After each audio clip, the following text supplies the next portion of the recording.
y morteros. Incluso lanzaban bombas desde los aviones. La ofensiva de Zhukov no daba resultado alguno. Pero 90 kilómetros al sur se lanzó la segunda fase de la Operación Berlín. A lo largo de un tramo de 400 kilómetros sobre el río Naisa, el mariscal Iván Koniev, del primer frente ucraniano, inició su propio ataque.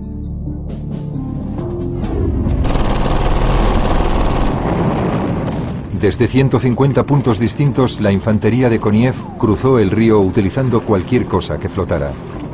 En tan solo 20 minutos habían conseguido establecer una cabeza de puente en la orilla oeste. Una vez construidos los puentes, los tanques de Koniev cruzaron rápidamente. A pesar del contraataque brutal de los alemanes, Koniev consiguió avanzar 13 kilómetros. Pero en el norte el ataque de Zhukov era sofocado una vez más. La principal línea defensiva alemana bloqueaba la carretera de entrada a Berlín a lo largo de las colinas de Seilov, de unos 50 metros de altura.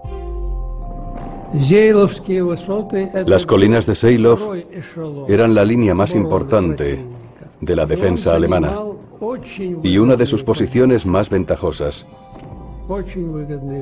Se trataba de un terreno muy abrupto, cubierto de bosques y repleto de barrancos y ríos. Y tras cada barranco se camuflaba una posición fortificada y fuertemente armada.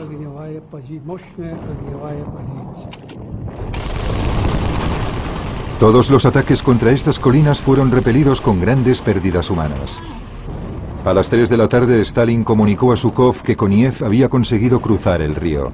Enfurecido por el fracaso de su propio plan y por la posibilidad de que Koniev llegara antes que él a Berlín, Zhukov ordenó avanzar a 2 unidades de tanques para que acabaran con el bloqueo, pero el resultado fue un auténtico caos. Los tanques intentaron ascender por las colinas de Seilov, pero la pendiente era de 45 grados. No pudieron avanzar más de 4 o 5 metros antes de que las cadenas perdieran agarre y los tanques rodaran colina abajo. Los tanques de Zhukov avanzaron sobre Loderbruck, el pantano a orillas del río Oder, removiéndolo todo de tal forma que dificultó el avance de la artillería. En plena desesperación para intentar conseguir los plazos impuestos por Stalin, Zhukov llegó a sus tropas al límite.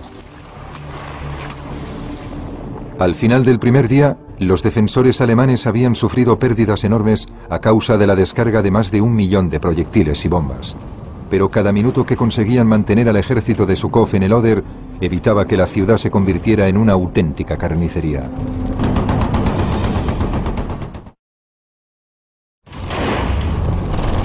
...17 de abril de 1945, segundo día de la batalla de Berlín. La última ofensiva del Ejército Rojo para vencer a la Alemania nazi tenía problemas.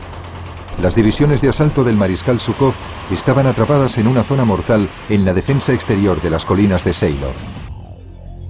La cima de las colinas era un laberinto repleto de tanques, búnkeres y armas de fuego.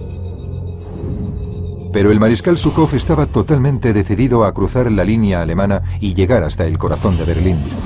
Recurrió al reconocimiento aéreo con el fin de descubrir el punto débil de las defensas en las colinas de Seilov.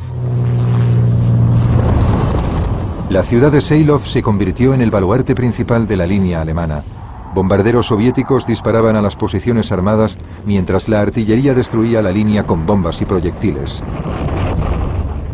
Zufar Sadardinov, tripulante de uno de los tanques, fue enviado para hallar una nueva ruta hacia la cima. En cuanto aparecimos por el horizonte, los alemanes empezaron a bombardear la zona con morteros.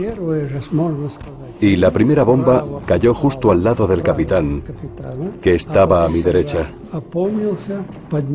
Yo perdí el conocimiento y cuando desperté vi al capitán en el suelo, muerto.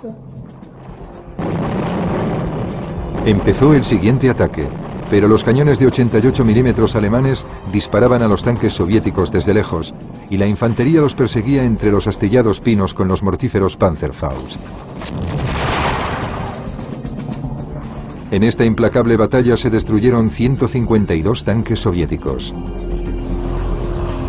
A las 3 de la tarde, la aviación alemana lanzó ataques suicidas sobre los puentes del Ejército Rojo sobre el río Oder. pero un enjambre de cazas soviéticos eliminó del cielo hasta el último avión de la Luftwaffe. Mientras los ataques soviéticos continuaban, Adolf Hitler intentaba animar a